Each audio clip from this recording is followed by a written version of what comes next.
Georgie! Alright, we're out here in Australia on the Australian landscape and we're looking for echidnas, also known as the Australian anteater. Now, these guys here are a small solitary mammal, but they're absolutely covered in spikes.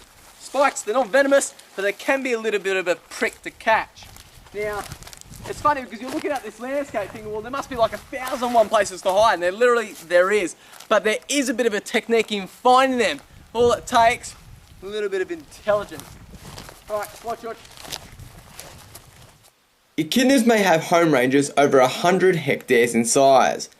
Population numbers in areas rich in dietary resources will obviously be higher. But still, this is a game of chance, as echidnas are not territorial, but their home ranges often overlap with many individuals. The trick here is to find the ant nests. Now, regardless of the terrain you're in, this technique can be applied anywhere.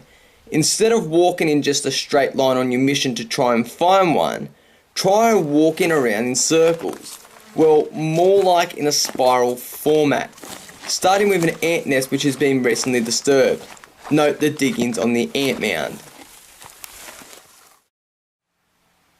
Having spotted a number of active sites, I'm working my way in a spiral motion down the mountain. This is the best way to cover as much surface area as possible and increase your likelihood of crossing paths with your target species.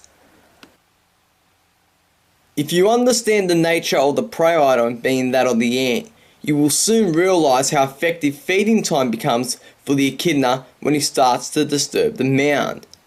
The meat ant may contain over 60,000 ants in just the one nest, and in just 10 minutes of constant feeding, the echidna can consume over 200 grams of pure protein.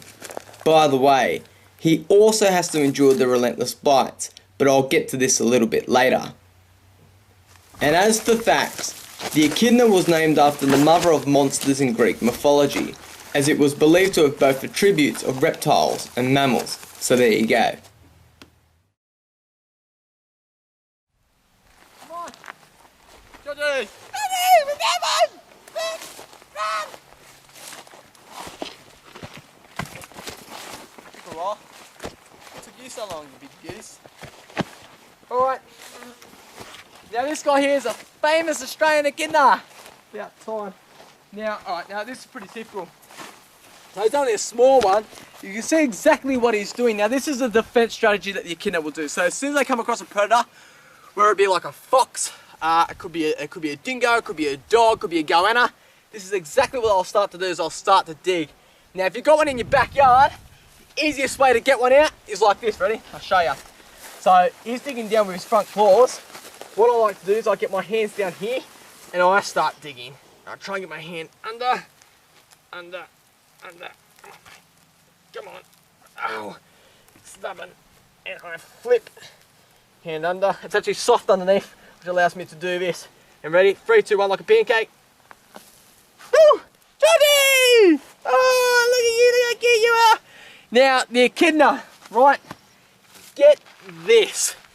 Now, this guy here is a monotreme, and you're thinking, what's that? Is like a type of motorbike or something?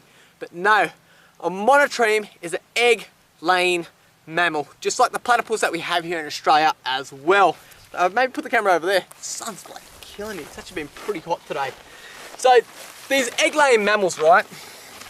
Generally what happens is the females, oh, let me get that off, they're covered in stuff, is the females, a month after mating, they'll actually deposit an egg into their pouch, like a leathery egg, white egg, and what will happen is 10 days later, it'll hatch. You're thinking, well, that's pretty quick, right?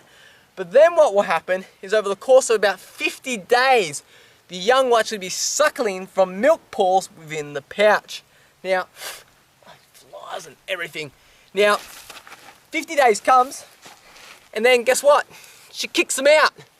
And she actually digs, whether she digs a hole or she uses like an abandoned hole or a warren, and she'll place them in there, place the young in there, and the young will actually stay there for up to 7 months, where she'll keep watch over them, and she'll wean them as well. Isn't that right? Now, I'm actually going to be putting myself to the test today. Now, you see, The echinders have got a very long, sticky tongue. It comes at a big advantage when they're feeding. You know, they can go for things like ants and termites, which consist largely of their diet. But you're probably thinking, well, how hard would it be to get like termites and ants? Because they can live in some pretty hard places to get. So today, I'm going to be seeing what sort of sticky situation I'm going to get myself into. Okay? So I thought I would try and stick it out for 10 minutes on an ant nest to give me some sense of an idea of what feeding time is actually like for an echidna. With some well-placed earplugs and a den nearby, I was ready to take on the challenge. Ah! Ah! Ah! Ah! Ah! Ah! Ah! Ah!